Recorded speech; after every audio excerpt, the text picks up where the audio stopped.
if I may, you said that this is, these visits are difficult for the president.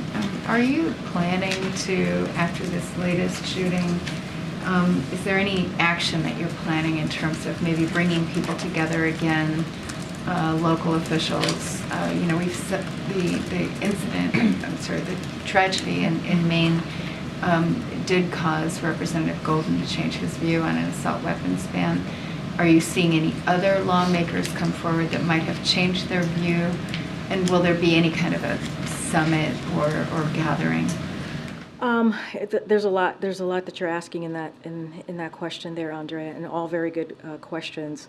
Look, one of the things that was so important for the office to be created, the office in preventing gun violence, obviously one of the I guess pillars to that office is making sure that all of the executive orders that the president put forward is accelerated, right? That we move really much faster on getting what the president signed out there to states and obviously to Americans who are suffering and just communities out there who are suffering, but also to make sure that the law that was the bipartisan law also gets moved out very quickly. But one of the things that we've been providing, and these are the things that we'll continue to provide to communities, is as I mentioned, Greg Jackson is on the ground. He's working with FBI and DOJ to coordinate with victim services, deploying experts from the newly created Mass Shooting Victimization Resource Center. That's something that we're doing. We're coordinating with the Department of Education and HUD to support school reopening strategy, because that was obviously really important as the schools had to shut down, and emergency housing as needed throughout the region. So there are a lot of steps that we're doing that is part of this office that's going to help the community on the ground. As it relates to Congress, look, we've been very clear. The president has done taken more than 2 dozen executive actions to deal with gun violence. We believe there is more. This cannot be what we're seeing in Maine and other places, cannot be the norm, right? And so we've been very clear that more needs to be done. We've been very clear on that, and we've asked Congress to take legislative action in order to truly deal.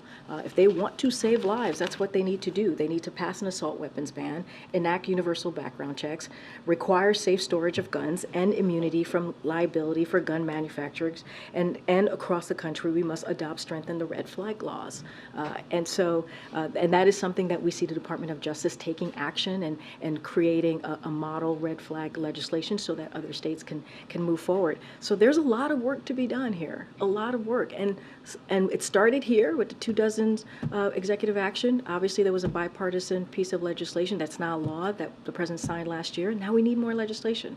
That's what we need to really truly save lives. The governor maybe to the non-Andreas in the room, I'm just asking. Go ahead. The governor has started an investigation now into mistakes. Is the federal government able to provide any assistance in that?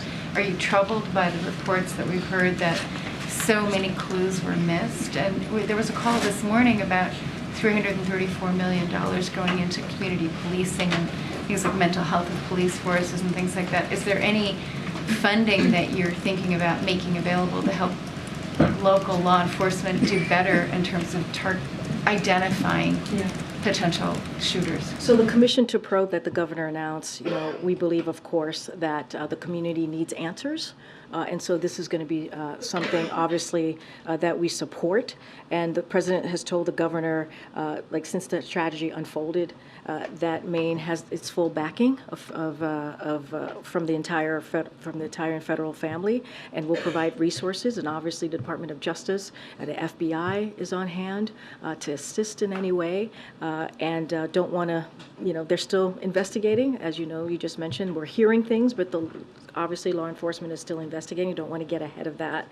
But we are here to offer resources, and of course we support the governor's efforts to get to the bottom of what occurred on the ground, this horrific tragedy.